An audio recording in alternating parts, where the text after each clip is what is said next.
What's going on, everybody? Let's take a look at Peloton, PTON. We do have earnings coming up today after the bell here.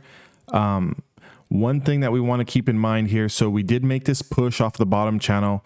We found a little bit of support down here at the lower Bollinger Band, gapped up over the 10-day moving average, got rejected at the 20 and then pushed through and got rejected at the 50. What I do not like to see is stocks that come off the bottom ranges and then they get rejected at the 50-day moving average. Normally, I like to see a reclaim of the 50-day moving average. You can see here we do have this long tail where we broke through these supply zones here, and then immediately the bears push the stock back down, and now we're closing at the lows here, currently resting at the 20-day moving average. Market just closed. We do have earnings coming up, so one thing we want to keep in mind when we have earnings here is, do we lose this 113.45, today's low? If we lose this 113.45, potentially 111, but if we go down below 109, this is what gets concerning on the stock. If they drive the stock down below 109, potentially we have room to come all the way down here to the low 100s, 105. If they want to turn the stock around, I do not get interested in this stock until it clears above 117.65.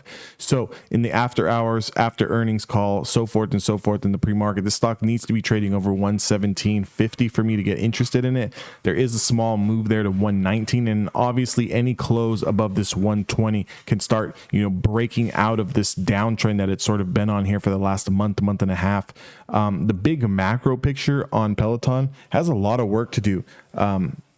If you're a long-term investor, kind of just let it sit. But, realistically, it needs to get over 128. 128 is going to break the downtrend on this stock. And when we get over 128, that's when the stock can really start to fly, 130, 140, so forth and so forth. But, again, the last month, just downward pressure here, cannot seem to get out of its own way. Every time, we get these big, nasty red candles, it kind of bounces, and we get, a slew of, more red candles, and then it bounces. I mean, this is a perfect stock to have been, swing trading to the downside the past month. Do not let these green bars fool you. When we are below all these levels of supply here, these green bars are just fake outs. They're just fake outs. You get a big, nasty red candle push down, fake out, back up. Big nasty candle red down, and then we get a fake out back up. We get red here, we get more, it looks like consolidation. Oh, we're going to break out here, no supply ahead.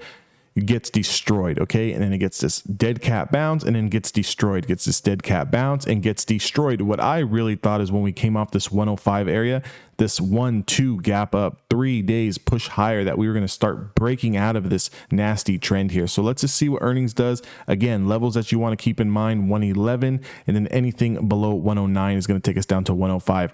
If they slam this stock and we lose 105, just look out. I would not be involved in this trade. Guys, if you like this video, please do me a favor, comment, like, subscribe to my channel. It would help me out tremendously as a small YouTuber. Also, I do have a Discord community. That link is down in the description. And if you kind of want to learn how I trade and get a strategy that, is more profitable, than not, and a strategy that helps you with risk management and mindset and so forth, check out my website, evolutiontraders.com. And I will see you guys all on the next technical analysis breakdown.